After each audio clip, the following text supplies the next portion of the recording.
All right. I believe we are live. I think we're live. It seems like we're live. It's the Panther-Lair Show here on December 1st, 2020. Streaming live on youtube.com/Panther-Lair.com.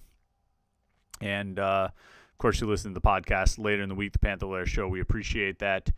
As always, if you want to get in on the conversation when you join the podcast, we do it every Tuesday night at 8:30 here at youtube.com/Panther-Lair.com. That's our YouTube channel. If you forget about it, you think you're not going to remember by next Tuesday, just go and click subscribe. Subscribe to the YouTube channel, and then you get notifications whenever we go live. Get notifications whenever we post a new video, or notifications whenever we do anything like that. You know, when we put up new content, which we try to do pretty regularly on youtube.com/Panther-Lair.com. So if you're coming into the stream, we appreciate it. Welcome in, everybody. Hope everybody's having a good evening. You can, of course, be a super chatter. Right down below the chat box, you can hit the super chat button right there and support the podcast. Throw a couple bucks to the podcast. We'll get to your questions and comments. I definitely appreciate your support along the way. Paul Moore is already chiming in. Happy 13-9 day. Hey, man, we are definitely going to talk about that. December 1st, 2020, it's the 13-year anniversary of the 13-9 game, the the win over West Virginia in 2007. How could I space on that? How could I blank on that? But it's been 13 years since that night in Morgantown. We'll talk about that. We actually have a lot to talk about, so I got to get through a couple things, preliminary things, before we get into all the topics. I mean, there's football topics, there's basketball topics, there's recruiting topics.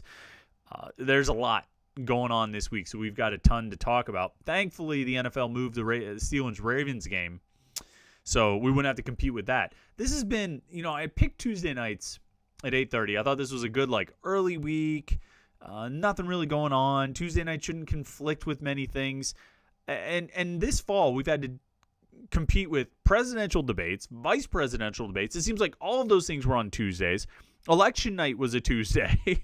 I did not add that into my calculations. I did not think about the fact that election night was a Tuesday and that we were going to be competing with that coverage. And then the NFL almost moved a Steelers-Ravens game to a Tuesday night, trying to compete with the Panther-Lair Show. I guess that's how we know our brand has gotten big.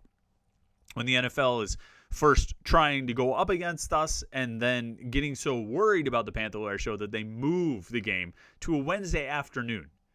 Who ever heard of a football game, an NFL game, on a Wednesday afternoon on the second day of December?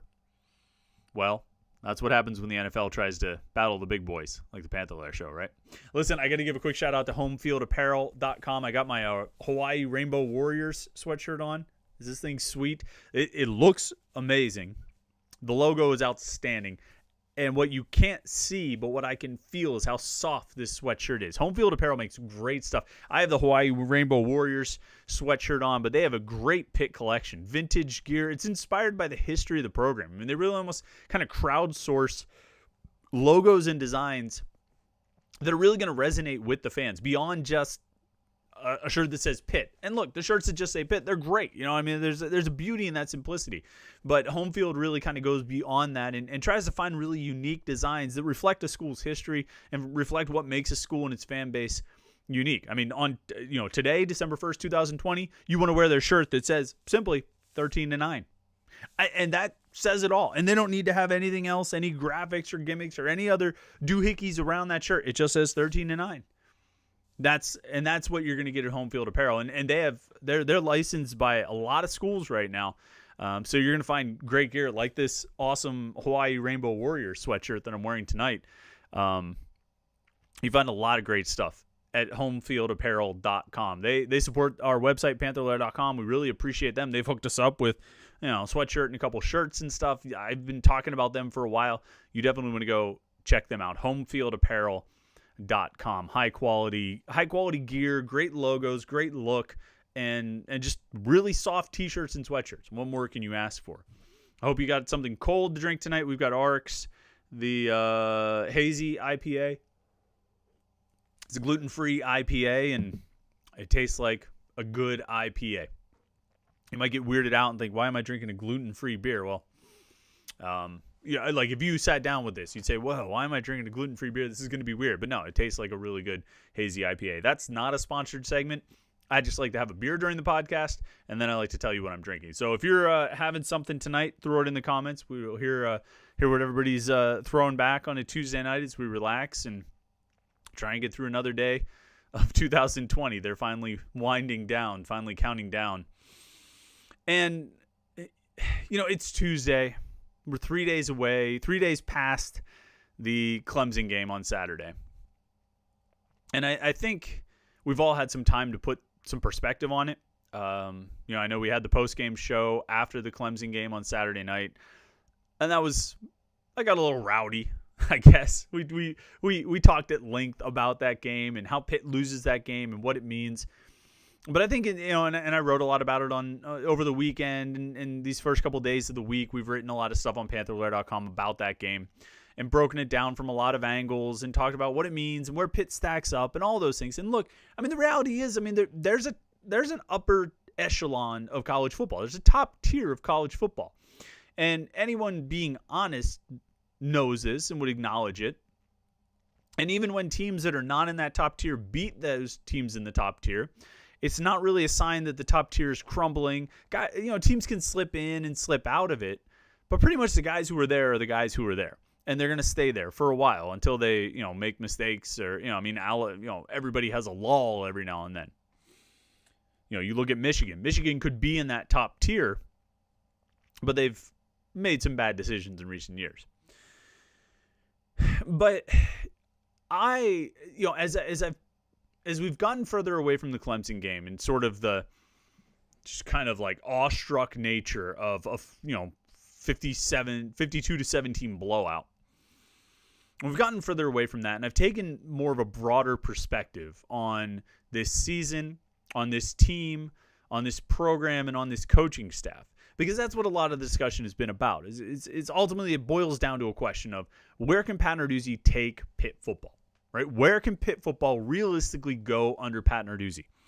And right now, I don't know what the answer is. I don't know what the answer is to that. I've spent a lot of time over the last few days poring over numbers trying to figure out where it's been under Pat Narduzzi, and a lot of those numbers are not the kind of numbers that you would really want to see. And I'm not going to get into too many of them. I might write about them later this week, or maybe I'll just let you go dig them up yourself if you want to find them, because a lot of the numbers, records don't reflect well. They don't. But the thing is, I'm less, and I think I said this a little bit on Saturday night, but I've become more convinced about it over the last few days. I'm less concerned about losing to Clemson 52-17, losing to Notre Dame 45-3. Ultimately, at some point, you want to be more competitive with those teams at the top tier, those upper echelon teams. You want to be able to compete better than that. You don't want to get blown out 97-20 by two teams in the same season. You want to be able to compete better than that. And that's the ultimate goal. But in the short-term goal, the realistic goal, the things that a program like Pitt, and there are 50 programs like Pitt, maybe less, in sort of the middle tier of the Power 5 conferences. And for those programs in that tier, the goal, is always to get yourself to the top tier. It's always to compete with those teams up there. But in the more short term, and the more realistic and the more attainable, the goal is to be at the top of your tier. And the thing that's holding Pitt back from being at the top of its tier is games like Boston College and NC State this year, and Boston College and Miami last year, and North Carolina and Stanford the year before. And we can go in, 2015, 2016, 2017 didn't have as many of those games. You could say the North Carolina game in 2017 is probably one that you would circle. Maybe Georgia Tech that year. Maybe not. 2016, the Oklahoma State and North Carolina wins were there to be had, but I wouldn't necessarily put them in the same category as, Boston College and Miami last year. In 2015, you really didn't have games like that. I guess 2016 you could throw Northwestern in there, but even that is complicating factors with injuries and that kind of thing. But the thing is, what's holding this program back right now in 2020 is those losses. As we sit and look at this season, they're 5-5. I would have to stretch to say, boy, they should have beat Miami. Boy, they should have beat Notre Dame. Boy, they should have beat Clemson. And I mean, I think Miami, they could have given them a better game with Kenny Pickett. I don't know if they win the game, but they could have given Miami more of a challenge with Kenny Pickett. But I would say, let's take those 3 losses. Okay, just accept them. They're on the record. But if you could beat North Carolina State and Boston College, instead of being 5-5, you're 7-3, with a very good chance of going 8-3 if the game against Georgia Tech actually gets played. That's one that Pitt should win. 8-3 as opposed to 6-5. You tell me which sounds better. You tell me which one looks better. And we could play the same game last year. 8-5 record, but they lost to Boston College and they lost to Miami. You want to take the loss to Virginia? You want to take the loss to Virginia Tech? You want to take the loss to Penn State? It's fine. It's fine. You know, those 3 teams last year were equal to or better than Pitt. And so, okay, you're going to lose some of those games like that.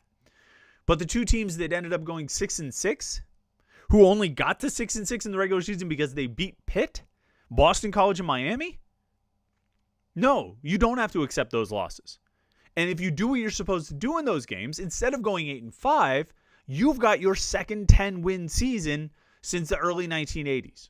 You go 10-3, and you don't really accomplish that much. You beat UCF, you get an upset win there, and people would still haggle about how you got to 10 wins. But darn it, you'd have 10 wins, right? And you ranked. You're in the top 20 probably to finish the season. And I could play the same game in 2018 too.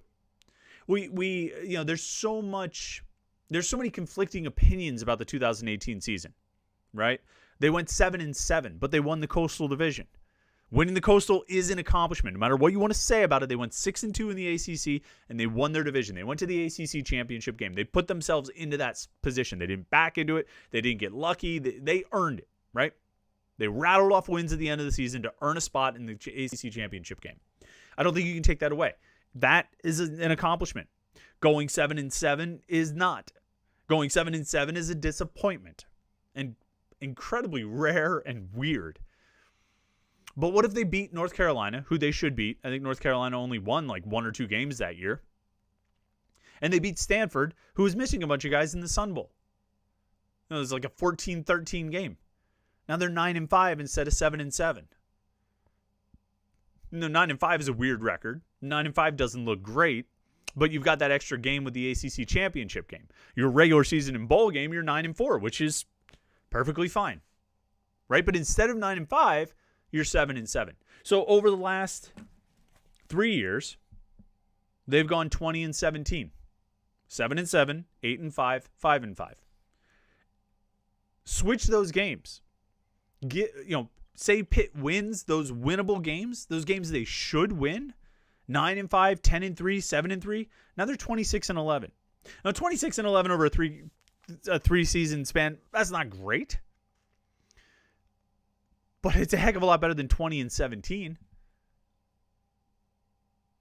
And that, to me, more than the national TV embarrassments against Clemson and Notre Dame, more than Sean McDonough making fun of Pitt, or any of the other nonsense that people talk about from the Clemson and Notre Dame games, that, to me, is what's going to drag this program down if it doesn't change. That, to me, is what's going to be Pat Narduzzi's undoing if it doesn't change. And when he goes into the offseason, I mean, yeah, they're going to look at the Clemson games and Notre Dame games. They're going to break them down and figure out what they did wrong and what they need to improve and how far they apart or how far they are and all that stuff. What they really need to focus on this offseason, this one right here, not some hypothetical future offseason, this offseason right here, what needs to be addressed is how did they lose to Boston College this year? How did they lose to NC State this year? How did they lose to Boston College Miami last year? How did they lose to North Carolina and Stanford the year before? That's 6 games. That's the difference between 20-17 and 26-11. Or maybe 21-17 and 27-11. 27-11, you're averaging 9 wins a season. Right? That's where you want to be at Pitt. That's what, when people wax poetic in a bit of amnesia about the end of the Dave Wanstead era, they say Dave Wanstead was averaging 9 wins a season over his final 3 years. Why did they fire him? Well, you'd be back at that level now. You would be back at that level if you won the games you were supposed to win. If you took care of business in the winnable games. And if this doesn't turn around Not the Clemson games, not the Notre Dame games, not the, if they get a bowl game against Alabama or something, not those games. But if these games don't turn around, that's when I think that will be what brings the Pat Narduzzi era to a close. And there's so much talk about it. Well, should they make a change? Should they do this? Should they do that? I think, we've talked about this a bunch of times. I think where they're at right now, when you consider COVID, you consider the context of everything, you consider kind of the general state of the program as far as what's been built aside from, these games that we're talking about. And I think you can find a lot of positives in what Pat Narduzzi has built at Pitt. However, when it comes down to it, you need to stack up wins. You're not going to do that if you lose games like those. And if you lose games like those and you can't get those wins to where they need to be, there's only sort of one logical conclusion there. Now, what kind of pressure does that put on next season? What kind of, onus does that put, or where does that set the bar? I don't know. That's for Heather Lyke to decide. But to me, where this program has to take a step forward is just win those games you're supposed to win. The schedule is built. The way the schedule is built, with the division that Pitt is in, the non-conference games that they've scheduled, and they're always going to have some of those challenging non-conference games. But the way the schedule is set up, they should be able reliably 8 wins a season. Baseline. 9-10, depending on how the schedule shakes out or how the ball bounces. And that's what it would have been over the last 3 years if they had taken care of business in those games that we're talking about. Instead, they haven't won more than 7 games in the regular season since 2016 because they didn't take care of business in those games that we're talking about. So that's kind of my conclusion. That's where I've shifted after the Clemson game. Spent some time dwelling on that, and now shifted into that look that this is what you need to do. Oh, you better beat Georgia Tech. If that game gets played on December 10th, and I don't care what players you have, what players you're missing, I don't care any of the circumstances that surround it. I'll care a little bit if it's pretty extreme, and given that it's 2020, it's very likely that the circumstances will be extreme. You need to win that game and finish this year at 6-5 at a minimum. I don't think 6-5 is a good record. I don't think it's anything to be proud of. But like we said, from the time those games happened, the book on this season was written. When they lost to Boston College and NC State, this season became a disappointment. Regardless of what happened the rest of the way, it was written there. Now they rebounded. They beat Florida State. They beat Virginia Tech. They should beat Georgia Tech. That's a good finish to the season. That's a good bounce back from those early season, disappointing losses. But they got to finish up against Georgia Tech, and then next year they've got to avoid those losses. If the ACC doesn't change the 2021 schedule and you still have Clemson on it, all right, you got that one.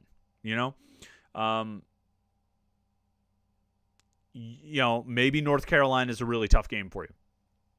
Okay. Not too many others. Virginia Tech on the road, maybe. Not too many. Okay, you've got to take care of business. You've got to win the games you're supposed to win.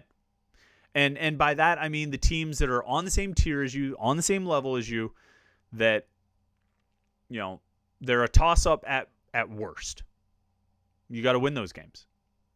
And if you don't, then you've got a pretty significant body of evidence about that particular topic. All right, I'm going to check the comments real quick before we jump into the recruiting conversation here. See what people are saying and talking about tonight. Let's see. Matt Durney says the biggest setback in the Clemson game was not the score, but rather the valuable playing time versus that opponent that Brandon Hill missed out on with the targeting call. I think it hurt Paris Ford last year too. I don't know if it hurt Paris Ford last year, but yeah, Brandon Hill only ended up with not many, 11 snaps or something. He didn't play a lot before that targeting call took him out of the game, and that was pretty, that was pretty rough. I don't know. I don't know how that will impact him for next year. I think Brandon Hill still looks like a pretty good player for next year, but that was a rough spot to lose him. I think it hurt their depth in the secondary. I still like him a lot for next season. I think if you go into next season with Brandon Hill and Eric Hallett, you're going to have two pretty good safeties. Probably not the caliber that you were expecting to have this year with DeMar Hamlin and Paris Ford, but still two pretty good safeties. So I think that's a good spot to be. Let's see here. I'm going to talk about the recruiting in a second here. But RJCman38 jumped in as a super chatter. We appreciate you. He says, Ijards Narduzzi on one stat, 6 years in, has never been better than his first season. I'm not going to sugarcoat it. Pitt needs to move on and get a new direction and board because I'm in the waiting place. He's never had a season better than his first season. I guess, he went 8-5 in 2015, then went 8-5 two other times, 2016 and last year, of course. Were any of those seasons better than 2015? I mean, not by the record, I guess. 2016, you had better wins. You had the Clemson win and the Penn State win. But I guess, by the record, you're right. It hasn't improved. And I think the reason he hasn't gotten over 8 wins is he hasn't been able to win. He hasn't always consistently won those winnable games. You know what I mean? If you win these games that we're talking about, they go 10-3 last year. But they didn't. So, that's the thing that's really missing. Let's see. Royce Beacom chimes in. He also super chatted. We appreciate you. You're good to, you're always showing up on the podcast. So we definitely appreciate you jumping in the live stream. Royce says, too much has been said about the talent differential. Look at the issue raised in the 2018 loss to UCF, but then the win in 2019. I think the thing I would say about, comparing those two games, 2018 to 2019, I think there were a few factors. One, there was a change in offensive coordinator. I think going from Sean Watson to Mark Whipple helped a lot. I think Pitt's offense was much better in 2019 against UCF than it was against UCF in 2018. But I also think Pitt's defense was much better last season than it was a year earlier. They played really well down the stretch in 2018. They were really good at Notre Dame. They gave up a ton of points to Duke the next week. And then, really, I think played really well against Virginia. They played really well against Virginia Tech, played really well against Wake Forest, even, Miami in the loss. I think Miami scored 24, but I think they had a punt return for a touchdown. So, and then, obviously the Clemson ACC championship game didn't go well, but they gave up, 2 touchdowns to Stanford in the Sun Bowl. So, the defense sort of rounded into form late that season, but I don't think they were playing very well at the UCF game. UCF also had a different quarterback when they faced Pitt in 2019, which is not something that could be ignored. There is a talent differential. I think it's considerable. But let me see here.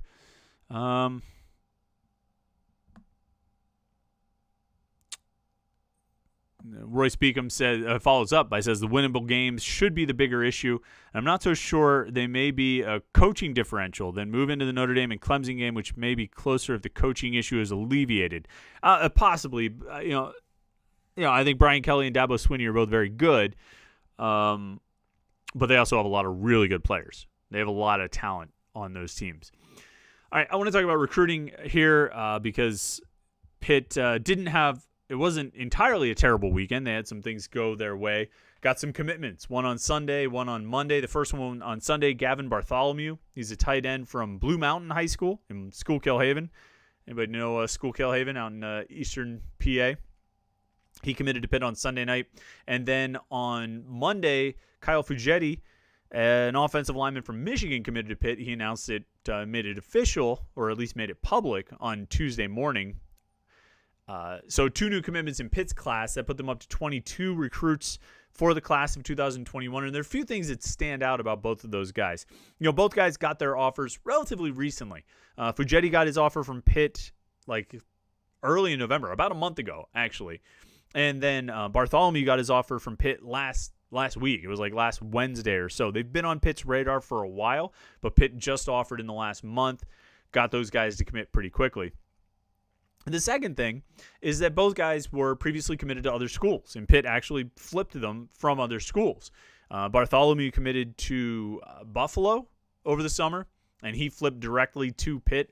He got the Pitt offer, like I say, last Wednesday, and by Sunday he was ready to commit. I think he was probably ready to commit even sooner than that, but he waited until Sunday to do it. Fugetti was committed to Miami of Ohio. Got the offer from Pitt, like I say, in the beginning of November, thought about it for a little bit, decommitted from Miami, and then committed to Pitt this week. And,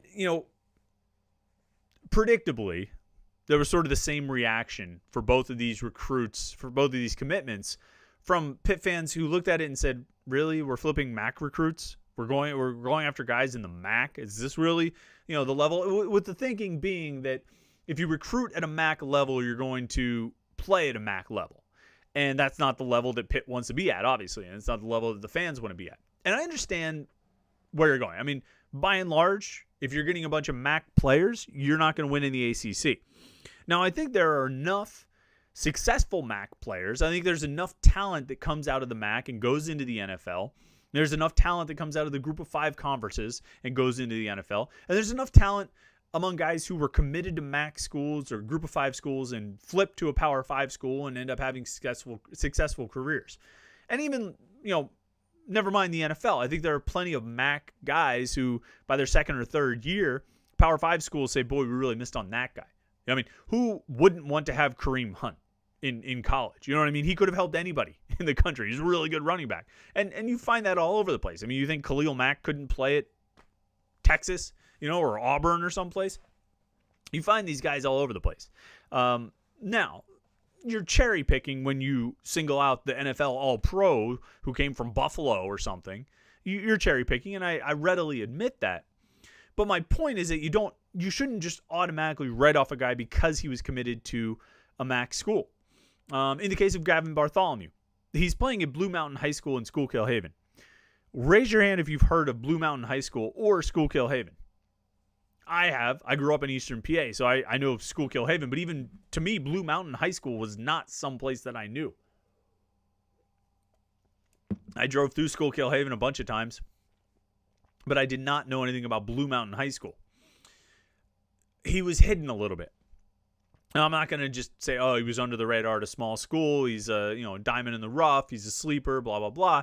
But you put on his tape, he's like 6'5", 6'6", 250-pound tight end. Played tight end a lot as a junior. Played quarterback before that. Started this past season playing tight end. They moved him to quarterback because they were on they started the season 1-3 with a 3-game losing streak.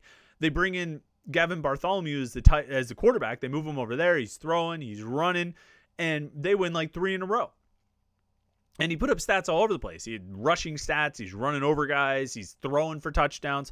He's catching touchdown passes, from when he was playing tight end in the first 3 or 4 games of the season.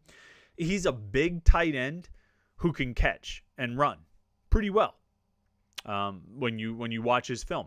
And then Fugetti, I think, is another a nice offensive line prospect. And yeah, he was committed to Miami of Ohio, but you watch his senior season, you see that he got bigger. He got stronger. I think he plays really well on his senior tape, better than he played on his junior tape. Are there areas for improvement? Of course there are. Is he a finished product? Of course he's not. He's a high school senior. But I think as an offensive line prospect, he looks like the kind of guy that he's got enough tools that I think you can build on over the course of his career that he'll become a productive offensive lineman in the ACC. And here's the other thing, and sort of the third thing. In addition to those guys, I think looking like 2 pretty good prospects, these 2 guys aren't the foundation of your recruiting class. And this is not to talk down on them, but Bartholomew is the second tight end to commit to Pitt in this class. So he joins Jake Renda. Remember the tight end from New Jersey who went down to IMG Academy in Florida, but always wanted to go to Pitt, loved Pitt. He's got family out here and all this stuff. So now you've got 2 tight ends in the class. And then Fugetti is the 6th offensive lineman to commit to Pitt in this class. 6.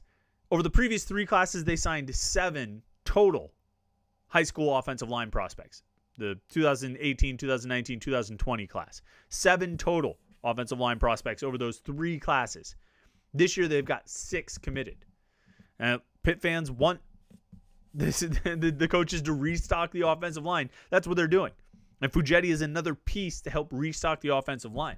And we all talk about tight ends. We talk about tight ends all the time. We know the recruiting issues that the Pitt coaches have had, that this Pitt coaching staff has had with recruiting tight ends. Are you really going to give them guff about signing 2 in this class when the second guy that they just added is a 6'5", 250-pound, tight end who can run and catch?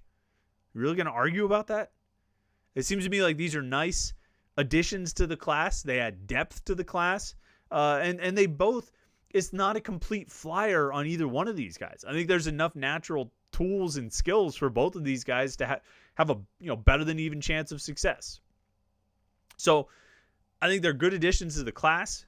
Pitt's recruiting class now sitting at 22 commitments. Signing day is 2 weeks from Wednesday. So it's on the 16th is the early signing day. Right now, out of these 22 guys that are committed, pretty confident about 21 of them signing that day. I think the one that Pitt is going to have to work hard on between now and signing day is Khalil Anderson, the cornerback from Georgia.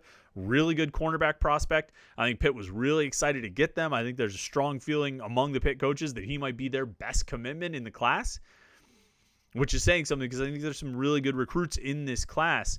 But Miami offered in the last month or so. I think Ole Miss got involved as well. The big concern is schools like Georgia or Clemson getting involved.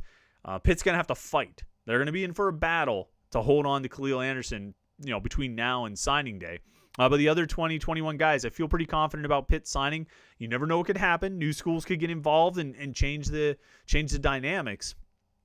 But I think at this point, it looks like Pitt's class should be really solid, and they should be able to go to the other side of signing day with a clear idea of where they stand with scholarships, what they still have available in this recruiting class, and what they can use on transfers. And I get that question a lot. I might as well just, address it real briefly. People ask, do you think they're going to have room to add transfers? Do you think they're going to add transfers? Yeah, they've been active on the transfer market pretty much every year that Pat Narduzzi has been at Pitt. Whether it's regular transfers or graduate transfers, they've always gotten transfers. I think they've gotten transfers every year that Narduzzi has been at Pitt. I don't see any reason why this year would be different. I'm sure they're going to go out and try and find some guys.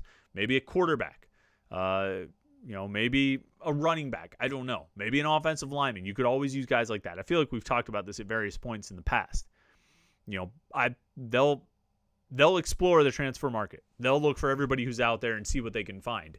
And with the whole NCAA eligibility rules and a free year for this season, extra eligibility, it's going to be wild. I think it's going to be wild. I think there's going to be a lot of guys available and a lot of guys who can come in and help you right now and not count against your scholarship limit and, really help you in 2021. So I'm sure Pitt's going to go after some of those guys and probably get some of those guys. I mean, you look at this year, they brought in DJ Turner. They brought in Lucas Krull. They brought in Keldrick Wilson. Wilson hasn't really played a whole lot. He's been behind Carson Van Lin and Gabe Hoy and Carter Warren at tackle and Matt Gonsalves at tackle. And, Lucas Krull, of course, got hurt early in the season, really only played one game. We haven't seen anything more of him. DJ Turner's been outstanding when he's gotten an opportunity. So they'll be active in the transfer market. I don't think there's any question about that. They're going to go after some guys and try and see what they can find. All right, let's see. Get back to comments and questions here. Jason Martell actually talking about recruiting says, I know they don't have the star power, but I like the 2 new recruits this week. An athletic tight end with good size who's played multiple positions and a somewhat late blooming offensive lineman. And Michael McAlone, our good friend, the Irish Matador, says, Jason, totally agree. Hoping to make the tight end position relevant instead of obsolete that we've seemed to have achieved. Not to be not the be-all, end-all, but could have helped Kenny Pickett under pressure. Yeah. Excuse me. Gotta take a drink sometimes in between words there. Yeah, I mean, you guys are right. Look, tight end has been a position they've needed to fill basically since Scott Orndorff graduated after the 2016 season. Chris Clark and Matt Flanagan in 2017, Will Gregg in 2018, Will Gregg and Nakia Griffin-Stewart in 2019, Daniel Marega and Lucas Krull and Kai Wright this year. You're just not getting anything out of the position. And they're throwing the ball a ton. They're just not throwing it to the tight ends. For whatever reason, those guys are not involved in the offense. Whether they deserve to be, whether they should be, whether they could help, it's hard for me to tell. I haven't seen enough of him to know. I think Marega might be a decent player. I think Krull can play. I don't know, though, because we haven't seen him. We haven't seen what they can actually do. Saw Kai Wright catch a pass at Clemson. and get lit up, but we haven't seen much else. David O says, do you anticipate any firings of Pitt's assistant coaches this winter? Yeah, there'll be some staff changes. I mean, there's been staff changes every year, almost every year. Wait, is there any changes this year? Chris Beatty. No, Beatty was here last year. This was the first year where there were no staff changes, actually. So I can't say that anymore, that there were no assistant coaching changes. There have been no assistant coaching changes every other year, and I think there will be again this coming off season. I think there will be some movement. Maybe not the movement that everyone wants, maybe not the movement that everyone expects, but there will be some movement, I think, during this off season. We'll have to see what that looks like, and you know, we'll probably find out. Definitely, I would say definitely not before December 16th. I think you want to get the recruits signed. Maybe you see if you play a bowl game and make changes after the bowl game. That's typically what's been done in the past. If they don't play a bowl game, then you don't have anything to wait for, I guess. Let's see here. Scrolling down through the questions. Dale Gerbil says, I really hope we make a change at offensive coordinator. When we had Matt Canada, that was a fun season. Yeah, it was fun to watch that offense in 2016, and I think Matt Canada is really good at game planning. I think he's a really good play caller. I think that's his biggest strength. I think he's got a great feel in the game for calling plays and setting things up and setting up the defense and taking advantage of what the defense sees and messing with the defense's eyes. I think he's really good at that. But I'll also tell you that I think Matt Canada walked into a perfect situation when he came to Pitt in 2016. I mean, he came in with a veteran, senior-laden offensive line, a senior quarterback with experience. Obviously, James Conner. Quadri Henderson was perfect. And, I mean, Canada was smart enough to find a role for Henderson. But Scott Orndorff was a great fit. George Aston was such a versatile weapon that they were able to use in so many ways and get so much production out of it. He scored like 10 touchdowns. George Aston scored 10 touchdowns that year. They had 3 different guys score 10 touchdowns. In George Aston, Quadri Henderson, and Jester Weah. So, I'm wondering if James Conner scored 10 touchdowns. I'll have to look that up later. But Matt Canada walked into a really ideal situation. And this is not to take anything away from Canada, but he walked into a pretty perfect situation. And then he made the most of it, obviously. And did a great job with it. And you're right, it was fun to watch. It was a fun offense. I don't know if you necessarily need Matt Canada back, but you do need offensive improvement. Because, a big part of when I talk about those winnable games, you look at Boston College and North Carolina State this year. You look at Boston College and Miami last year. You look at Stanford in 2018. Those games were lost with poor offense. Not North Carolina in 2018. That was a defense. But those other 5 that I've talked about, those were bad offensive games. Pitt's offense was not good enough to win the game. And that is, that's a problem. You need to get, the offense has to improve. I don't think there's any question about it. Lucky Cheaper says, do you think with a convincing Georgia Tech win and a bowl win, Narduzzi keeps his staff in place? No, I don't. I would guess that Pat Narduzzi probably has a pretty good idea, maybe a 90% idea of who's going to be here and who's not. I think he probably has a pretty solid idea of what kind of changes he's going to make this offseason. Maybe not who he's going to hire, but of where he's going to have openings. I wouldn't think that Georgia Tech and a bowl game, given the circumstances of everything that's going on right now, I wouldn't think that those have a huge impact. But that's just me. I just can't really envision the scenario where you watch a game and go, wow, you know what? That guy who we didn't think was doing a good job really is doing a good job. If you had a negative opinion of Pitt's offense through the first 7 games of the season, how much did your opinion, in addition to last year, how much did your opinion of Mark Whipple change with the Florida State and Virginia Tech games?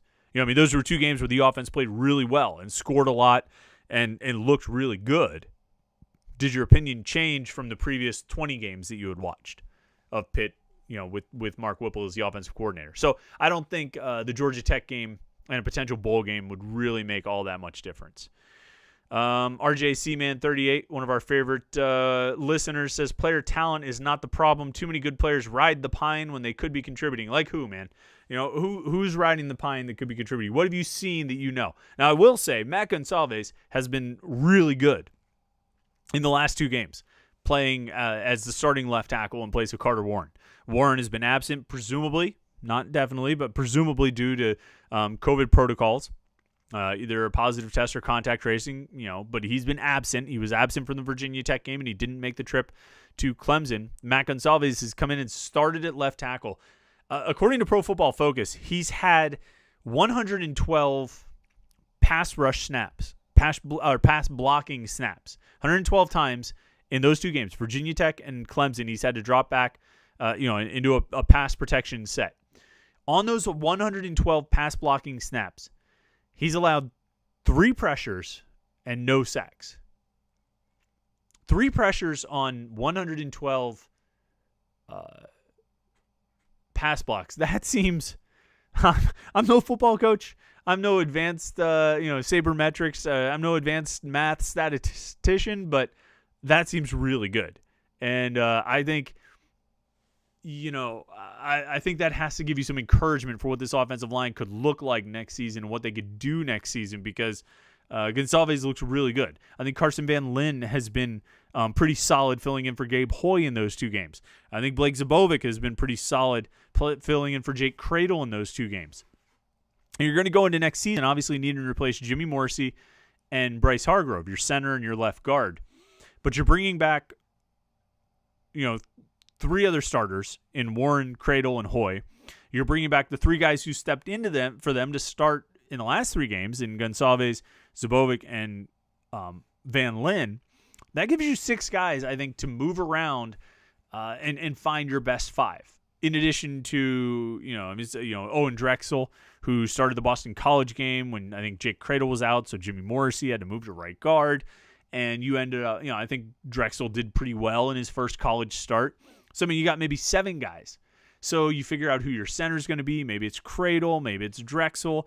You figure out what you're going to do at left guard. Maybe you move Zabovic there, or maybe Zabovic stays at right guard if Cradle becomes the center. But maybe a guy like Carter Warren or Gonsalves can play left guard. Gabe Hoy has played guard in the past, so he could potentially move into right guard if you want to have Van Lin at right tackle. I like their options on the offensive line for next year. I'm really kind of encouraged about it. I don't think there'll be a huge drop-off, and it might even be an improvement. I actually think the offensive line could be solid next year. Whether it'll be better or not, I don't know. But I don't think it'll be a huge drop-off when you look at who they're probably going to be relying on. I actually like that offensive line. Let's see. David O says, do you think that Pat Narduzzi would consider taking a couple of junior college offensive linemen to add some depth to the position? Also, why do we struggle with recruiting talent at the linebacker position? Second one first there, David O. I don't know if I agree with your assessment of the talent at the linebacker position. At least when you look at what they're rolling out there this year. So they've been going, Wendell Davis was the starter at middle linebacker in the beginning of the season. He got hurt, so he's been out. But you got Phil Campbell and Cam Bright, who I think are 2 really good starting outside linebackers. You've got the emergence of Servassier Dennis, who nobody was recruiting that kid, and the Pitt staff found him and brought him in. He's been, probably the breakout star of 2020. He's been outstanding. And then you've got Brandon George, who played as a sophomore, who I think had a decent game at Clemson, it looks like. Just kind of looking over some of the stats and some of the grades and evaluations and things like that. And then you've got this freshman class, which I think are really the guys to watch for. Bengali Kamara, Solomon DeShields, and A.J. Roberts. I think Kamara and DeShields are going to be studs. I want to see a little bit more from Roberts to really get a sense, but I think those guys are going to be really good. I like the young talent at linebacker that this roster has. It hasn't been perfectly consistent over the years, but I like what they've got on the roster right now. As far as junior college offensive linemen, they tried that with Chase Brown, and he did add depth to the position, but he never played. And that was a couple years ago. I feel like people often talk about junior college players as if they are almost like a magic potion, kind of. And maybe that's not a fair representation of what you're saying, David O, and maybe it's not even a fair representation of what other people have said. But I think it's not all that often that, if you're Pitt, you're going to find those JUCO linemen who can come in and really play and help and contribute. Yeah, they got Jeff Oda, back in 2006 or 2005, whenever it was, 2006, I think, and he was a nice player. They got Rob Hauser in 2008, I think, or 9. Yeah, 2008. He was a good player. He was a good center. But the thing with the junior college ranks, and there are a few things. Number one, that you always kind of have to keep in mind is that guys that go to JUCO usually go there for a reason, right? I mean, if they were ready to play in college, if they had the grades and everything was in order, they would have gone to college right out of high school. They wouldn't have chosen to go to a junior college. Now, that's not that doesn't mean to cast aspersions on junior college players. I think there are good players there, and that's not to say they're bad kids or anything like that. But I mean, it's something you have to keep in mind. The other thing is there's a finite number of really good junior college players out there. And the guys who are really good, you go look at the Rivals.com JUCO rankings each year, and like the top 25, they all go to the Big 12 or the SEC. You don't see a lot of JUCO guys, a lot of the top JUCO guys going to the ACC. You don't see a lot of the top JUCO guys going to the Big 10. You see some in the Pac-12. But largely you see SEC and Big 12, for whatever that means. And then they might have something to do to some extent with academic standards. It might have just something to do with, a lot of these kids go to junior colleges that are in the Midwest, or not even Midwest, down in like the heartland. And they end up, so they go check out Kansas or Nebraska or Kansas State. I feel like has made a living with junior college players over the years. Bill Snyder especially, I feel like got a lot of JUCOs in there. Or they'll look into the SEC or your Mississippi and your Mississippi State and all those places. I just don't think there's a lot for Pitt to find at that level. I mean, they have to look. They have to keep their eyes open. If they have a contact or a connection with a coach or someone who can tip them off to guys, then yeah, you work on it and you see what you can get. But for the most part, I think it's pretty tough. It's pretty tough to rely on that. It's almost a luxury. I think you're going to have better success if you're Pitt working the transfer portal, trying to find grad transfer offensive linemen like like a Stefano Millen. And it hasn't always been great. Nolan Elizio didn't really work out. The guy from Texas, Brandon Hodges, didn't work out. Keldrick Wilson didn't work out. Stefano Millen was pretty good. If you can find guys like that, guys with 30 starts at Kent State or someplace, then yeah, you might have somebody who can come in and help you play and help you win in the ACC. That's probably the route that Pitt needs to go, more so than the junior college route. But that's my take on that. I've gone back and forth and argued with people about junior college over the years. But let's see. A couple other things here. I'm scrolling through the comments. Oh, you know what I want to talk about, actually? And I appreciate everybody threw some comments and questions in there. Might have a minute or two at the end of this to get to that. But it is December 1st, 2020. And I did want to talk for just a second about the 13-9 game. And memories of that game. But as I was thinking about that game, because it was 13 years ago today, the Pitt went to West Virginia and upset the Mountaineers. They were number 2 in the nation. They just had to win that game. It was the regular season finale. If they win that game, they are in the BCS national championship game. I mean, that's it. All that stood between West Virginia and immortality, or at least a chance at immortality, was beating a 4-7 Pitt team. And West Virginia had crushed Pitt over the previous 2 seasons.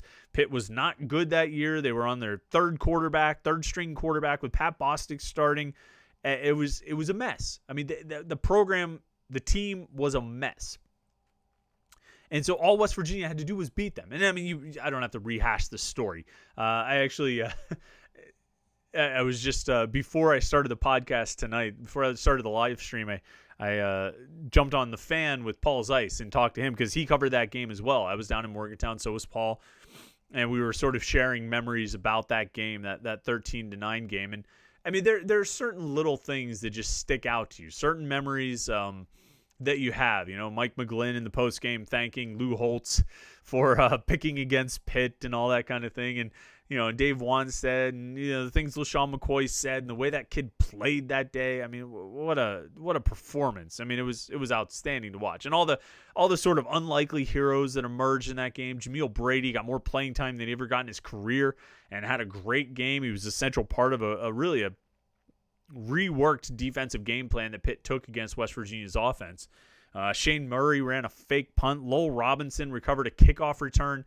You know, at the start of the second half, it was a huge momentum change. Pat McAfee missed field goals. I mean, there are a lot of storylines from that game. And so there are a lot of memories that stand out from that game. There are a lot of images that sort of stick with you.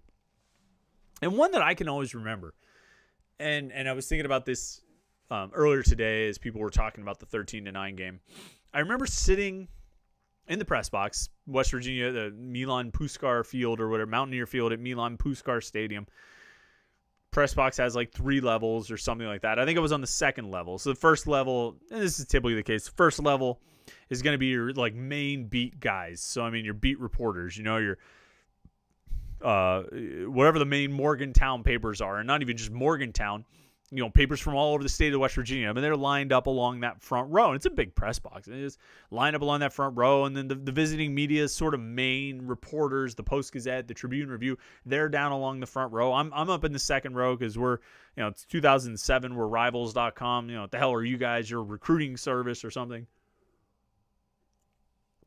So I'm sitting there, and it's after the game. We've come back up from the press conference, typing, writing, and you know, a press box, it's usually a lot of sort of hubbub and commotion, noise during a game. People are talking, commenting, oh, look at that, what's going on? Oh, and then game ends, and everybody sort of clears out and goes to the press conferences. You go to the home team press conference, the visiting team, you get all your interviews, you get all your quotes and everything like this. This is what it was like pre-COVID. COVID now, you just sit in your chair and you never move.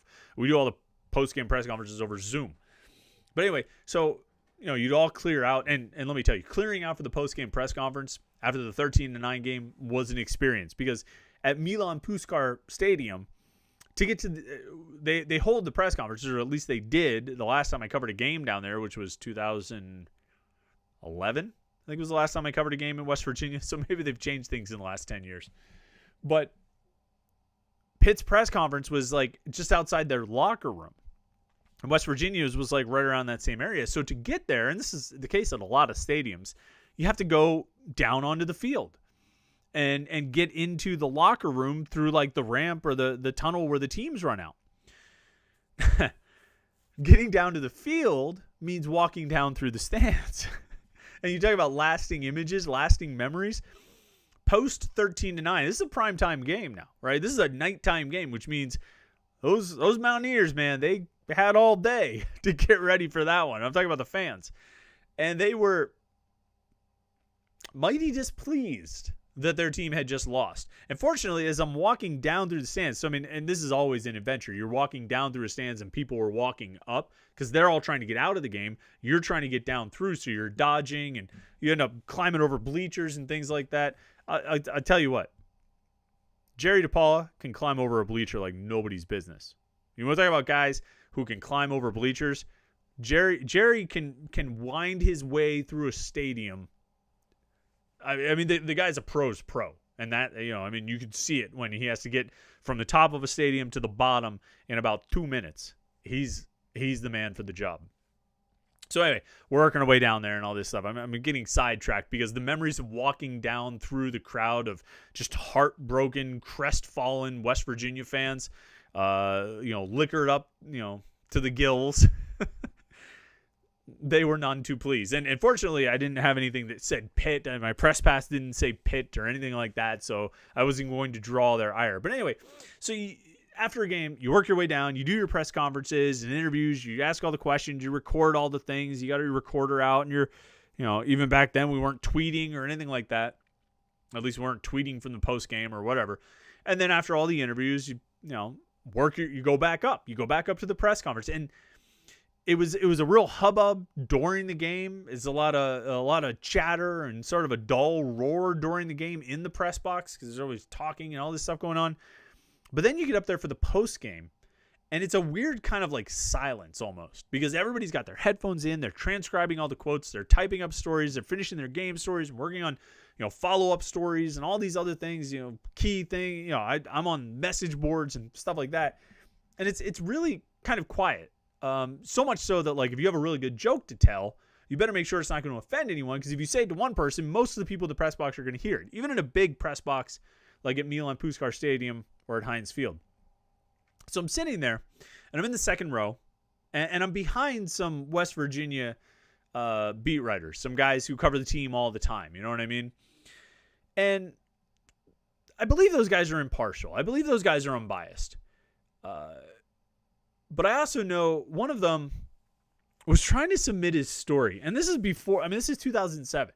You know what I mean? It's all,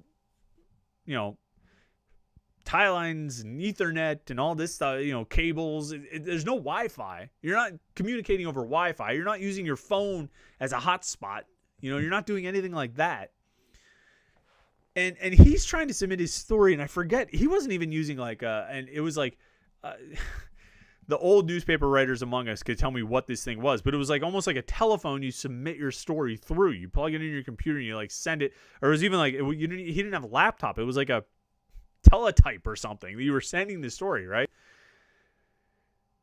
And we all have actual phones. There's phones scattered throughout the press box. You pick up. You got to call into the desk to find out if your story came through.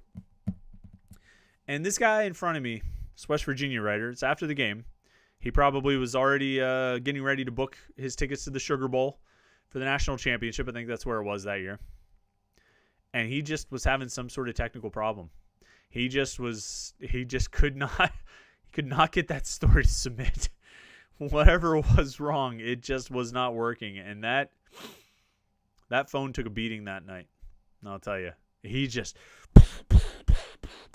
And there's a frustration that comes with technology not working for you, right? I mean, we all know that feeling. We all know the feeling when you just need to get something done and the technology is what's holding you back. It's not your own laziness. It's not your own ineptitude. It's not, an inability to access whatever you need to access to finish your work. You've done your work. Now you just need the technology. The technology is just the missing piece that you need to work in order to get it done. And it wasn't working for him that night. And he beat the living hell out of that phone. I mean, just slamming and all this stuff. And so I understand the frustration of technology, but it wasn't just that. And it wasn't just that. And I knew it wasn't just that. Because in West Virginia, the Mountaineers are everything. The whole state supports the Mountaineers. I mean, when their band plays Country Roads and they form the shape of the state of West Virginia, that's not just like a goofy thing to do or a gimmicky thing. They have the whole state behind them. So much so that guy might not have wanted to admit it, but he was pretty angry that West Virginia wasn't going to the national championship game. And I just remember... And I remember thinking at the time, and as I was thinking about it on that story today, it's a different type of fan support when you've got an entire state behind you. You know what I mean? You've got the whole state supporting West Virginia. I mean, it's not... That's the West Virginia University football team. That's the West Virginia football team, And what I remember thinking and I was thinking about this earlier today of just what a unique situation particularly when you compare it to Pitt, who is, battling tooth and nail just to get attention in its own city. And those dudes down there have the whole state. I mean, say what you want about West Virginia as a state. Say what you want about the, constituents of West Virginia, the residents of West Virginia. They love their Mountaineers. And that's just a different level of support, where Pitt can get its support very high, but it's got to achieve at a high level to sustain it. I don't know, food for thought, just about the different challenges the different programs face, and why, why it just seems like it's different at some programs than it is at others. Thinking about that guy slamming that telephone or teletype or whatever it was. It wasn't a telefact, I know that, but a teletype or something. I don't even know. I'll have to ask some of the older. I'll have to ask Jerry DePaula what that thing was. But that guy was slamming around. Just thinking about that sort of reminded me. So anyway, oh man, we're already well over our hour mark here. Didn't get a chance to talk about basketball. Pitt's got Northern Illinois coming to the Peterson Event Center on Saturday night. They added an extra non-conference game. Real quick thoughts. I thought it was good that they bounced back on Saturday. They came back and beat Drexel after the season opening loss to St. Francis. Corrected a lot of the things that were wrong in the St. Francis game. Most notably, Xavier Johnson played better. Justin Champagny played better. Adis Toney continues to be good. I'm really intrigued to see what that trio of those guys can do if they all play at a high level. It's an interesting mix. With your point guard and two sort of bigger wings. Be interesting to see if they can play at a high level on a consistent basis. Be interesting to see what they can do with the team. And watching these freshmen is going to be really interesting as well. Particularly William Jeffers. He's showing some signs that there could be something there. And Femi Odekal is getting a lot of playing time, or a decent amount of playing time. It'll be interesting to see where his game develops over the course of the season. Probably something that might not have happened if Nike Sibande was available. So we'll see if that sort of is kind of the silver lining, I guess, to Nike Sibande not being eligible. And then I still think John Hughley's game can improve. I'll be interested to see what he can do. But, really intrigued by William Jeffers, of course. I think everybody likes what they've seen out of him so far. So we will definitely, of course, talk more basketball as this season goes on. And people are lots of comments about West Virginia and the West Virginia fans. And it's pretty funny stuff. But yeah, we will have a lot to talk about with Pitt basketball as the season goes on. We'll definitely discuss that quite a bit as these Panthers play. And of course, we won't have a post-game podcast this week. There's no Pitt football post-game. We might do some basketball post-games every now and then. We're not going to do one after Northern Illinois on Saturday night, but and we'll see if we do one after the Georgia Tech football game. A 7 o'clock kickoff for a football game doesn't exactly lend itself on a Thursday night. Doesn't exactly lend itself to a very active live stream. But we'll see. We'll see what's going on. I can guarantee you this though: we'll be back next Tuesday night at 8:30 for another live stream. I can also guarantee you that Panther-Lair.com will continue to pump out coverage of Pitt football and basketball and recruiting. We got a lot to talk about there. Panther-Lair.com, Pittsburgh.rivals.com. Go to the website. It's always churning along, like I say, with coverage of all the Pitt sports.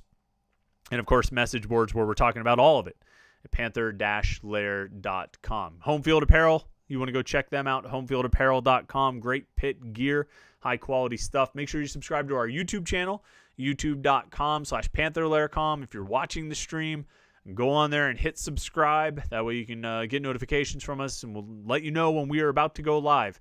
So thanks again to everybody joining in on the live stream tonight. Thanks to everybody listening to the podcast through the week. Have a great rest of the week. Enjoy the weekend, and we will talk to you next Tuesday night. Thanks a lot.